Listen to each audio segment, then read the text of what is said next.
Hello September takers, it's me Maestra Bicolana TL Itambayan. So ayan, magbibigay po ako ng tips for September 2026 board examination. So it is a Gracelet method. Kumbaga ito yung mga tips or strategy na ginawa ko when I was taking a board examination during September 2023, right? So itong Gracelet method na to, tinatawag ko tong mind map. Okay, si G po, G is get the question clearly. So, ano bang pagkaintindi natin pag sinabi nating get the question clearly? Ibig sabihin, we need to read the question carefully. Aside of that, we need to identify what is being asked. Ano ba yung mga tinatanong doon? Ito ba ay definition? Ito ba ay application? Ito ba ay analysis? And then, as a let takers, we need to figure out yung mga keyword doon na dapat nating matandaan. And then, be mindful sa mga not, sa exact, sa best, at first. Okay, yun yung tinatawag nating get the question clearly. Letter G, ano nga po yung letter G?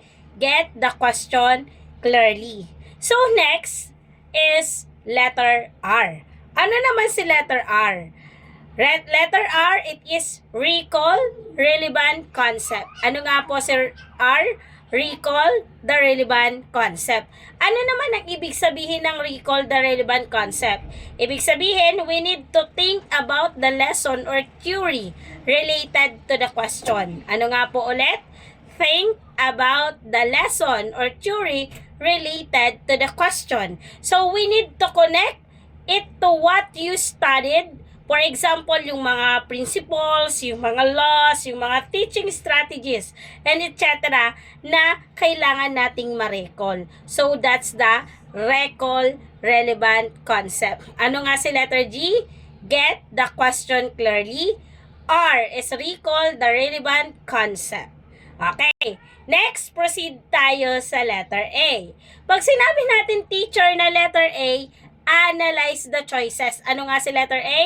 Analyze the choices. Ibig sabihin po niyan, we need to examine each option carefully. So, aside of that, since we analyze the choices, we eliminate yung obviously wrong answer and compare similar choices and look for the most precise one. Yun po ang A, analyze the concept. Okay, ulitin natin. Ano si letter A? Letter G, get the question clearly. Letter R, recall relevant concept. A is analyze the choices. Okay, so we proceed to letter C.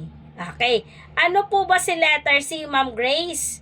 C is choose the best answer. Ano nga po ulit si letter C?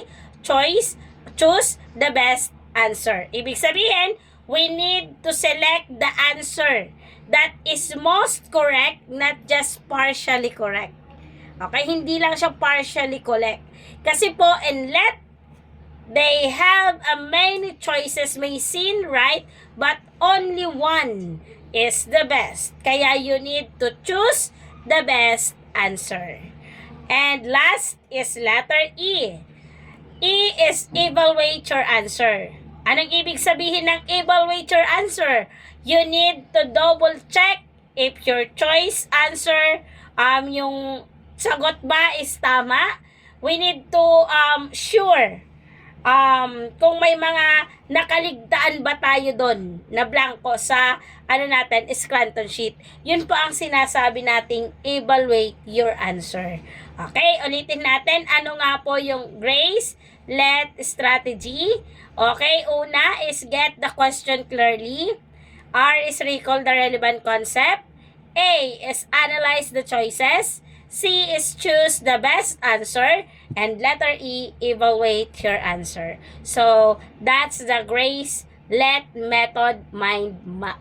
Okay, mga ka-warriors, especially sa mga let takers, this incoming September 2026, don't forget to follow, like, and subscribe Maestra Bicolana PLE Tambayan para updated po kayo sa mga videos na ina-upload ko.